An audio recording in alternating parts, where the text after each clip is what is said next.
juste pour ceux qui ne connaîtraient pas l'association Nightline, notre mission, c'est d'améliorer la santé mentale des étudiants, étudiantes et des jeunes à l'échelle individuelle et à l'échelle collective.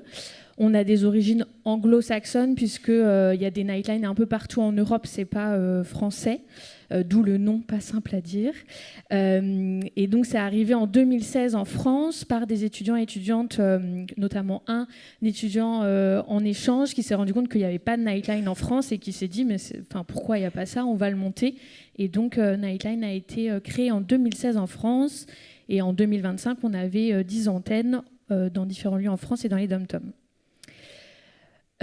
Notre approche, c'est vraiment de faire des projets qui sont construits avec et pour les étudiants dans cette idée du pair à pair et que ça soit par contre accompagné par des professionnels pour que ça soit le plus pertinent et protecteur pour chacun, chacune. Les étudiants et étudiantes étant quand même une population, on le sait, qui peut être à risque. Donc notre projet phare que vous connaissez peut-être, c'est la ligne d'écoute nocturne qui est tenue par des étudiants pour des étudiants. Mais on a aussi d'autres projets qui se montent au fil des années, notamment un dispositif pour les classes de BTS et chez PGE, qui sont du coup des étudiants qui sont en lycée, qui du coup n'ont pas accès au même style de ressources que des étudiants en université ou autres. On a du coup le dispositif Sentinelle étudiante dont je vais vous parler juste après. On a une fresque de la santé mentale qui fait de plus en plus parler d'elle.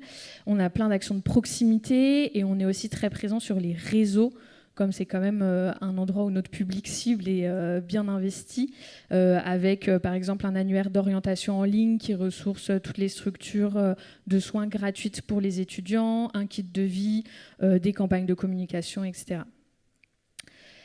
Donc Sentinelle étudiante, c'est un dispositif du coup qui est coporté par le GEPS et Nightline. Donc il y a eu en fait une collaboration initiale entre des professionnels du GEPS, des professionnels de Nightline et des étudiants et étudiantes pour adapter le modèle Sentinelle classique, vous connaissez sûrement, au milieu spécifique étudiant. Et donc ça a donné Sentinelle étudiante.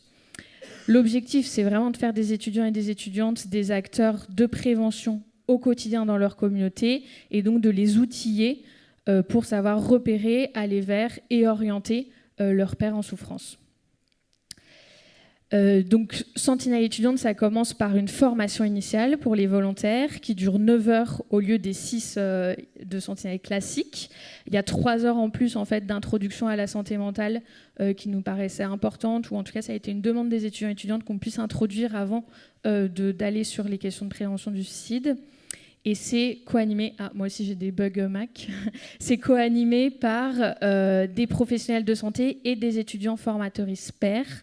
C'est-à-dire que c'est toujours un binôme dans cette idée du pair à pair. On met aussi un étudiant et une étudiante en tant que formateuriste pour qu'il puisse parler de sa propre expérience d'étudiant étudiant, de ce qu'il connaît et ramener le professionnel de santé s'il est en train de s'éloigner de son public ou de le perdre, qu'il puisse retraduire les propos, qu'il puisse faire du lien, etc. C'est quelque chose qui est hyper apprécié par tous les protagonistes, donc tant mieux.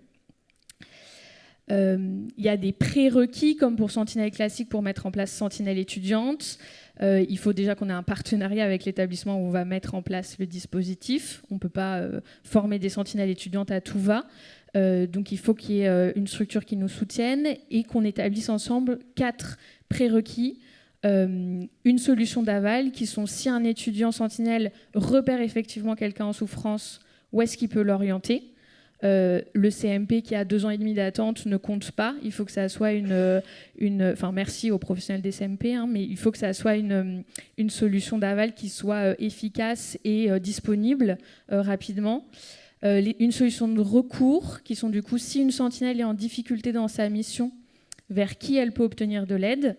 Moi, ça fait partie de mes missions. On essaye d'avoir toujours quelqu'un de proximité dans l'établissement qui ait cette casquette. Et bien sûr, le 3114 est toujours mentionné. Il faut que ça soit un réseau, c'est-à-dire qu'on ne peut pas avoir une sentinelle isolée qui s'implique dans ce dispositif. Il faut qu'il soit au minimum, on a dit 5, pour lancer le dispositif quelque part, et puis on étoffera le réseau au fil du temps, dans l'idée que ça soit une responsabilité collective et pas individuelle. Et il faut qu'il y ait de la supervision. C'est-à-dire on revient en fait 3 à 4 fois par année scolaire pour voir comment ils vont, est-ce qu'ils ont des situations qu'ils ont envie de débriefer, est-ce qu'ils ont envie de mettre des choses en place au sein de leur structure sur la santé mentale, etc. Ces supervisions s'appellent maintenant Café Sentinelle parce que quand on disait supervision, ils ne venaient pas. Je pense que ça fait peur en fait, sachez-le. Voilà, ils préfèrent venir boire un café. Ce dispositif, il est actuellement déployé en Île-de-France, en Normandie, en Occitanie, en Auvergne-Rhône-Alpes, en Guadeloupe et en Guyane. Sur 2025, on a formé 326 nouvelles sentinelles étudiantes. Et du coup, au 31 décembre 2025, parce que le chiffre évolue tout le temps, on avait 572 sentinelles actives dans toutes ces régions. En gros, ils sont très contents de la formation initiale. 99,5% estiment que la formation est utile, ce qui est quand même assez élevé, et ils ont envie en fait d'agir pour aider une personne en souffrance psychologique dans leur communauté suite à cette formation. On en était un peu là depuis quelques années et en fait on s'est dit mais concrètement qu'est-ce que font ces sentinelles étudiantes une fois qu'elles sont formées? Est-ce qu'elles effectivement elles repèrent des gens? Est-ce qu'effectivement elles les orientent? Et donc sur 2025 on a lancé pour la première année des questionnaires mensuels pour savoir le mois dernier, combien de personnes tu as vues en souffrance dans ta communauté, vers combien tu es allé la voir et combien tu as orienté et où. Donc c'est le tout début de ces questionnaires. On a des taux de réponse qu'on espère faire augmenter, etc.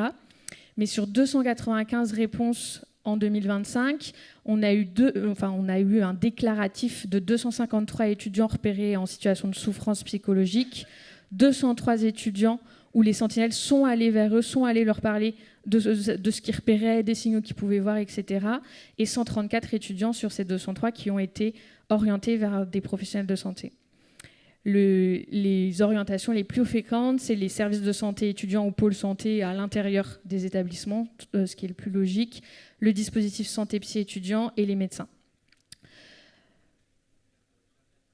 Pour 2026, nos perspectives, on a du déploiement qui est prévu dans de nouveaux territoires, notamment en Martinique, Nouvelle-Calédonie et à Montpellier. Et on espère vraiment pouvoir augmenter la recherche sur l'impact de ce dispositif, avec notamment un projet de recherche qui s'appelle Promote 2, qui est un projet de recherche participatif, donc qui est mené par des étudiants, accompagnés encore une fois par des chercheurs. On est en dépôt d'ANR pour avoir des sous pour le faire. On espère trouver l'argent, mais voilà, pouvoir être plus précis sur l'impact réel de ce dispositif. C'est un projet qui est justement porté en lien avec le GEPS aussi sur l'analyse de sentinelles étudiantes. Qu'est-ce qu'effectivement ça apporte concrètement. Voilà, pour conclure, on est convaincus à Nightline que la prévention du suicide, c'est l'affaire de tous, que les jeunes font partie des personnes vulnérables et donc on est très motivés pour déployer nos dispositifs plus largement et pouvoir s'appuyer vraiment sur l'expérience et l'évaluation pour faire évoluer dans le bon sens nos pratiques et nos dispositifs. Je vous ai laissé nos coordonnées, donc les miennes en bas et celui de mon chef en haut, Jean-Baptiste Baudier, qui est le directeur des programmes et de la recherche en santé mentale à Nightline. Merci.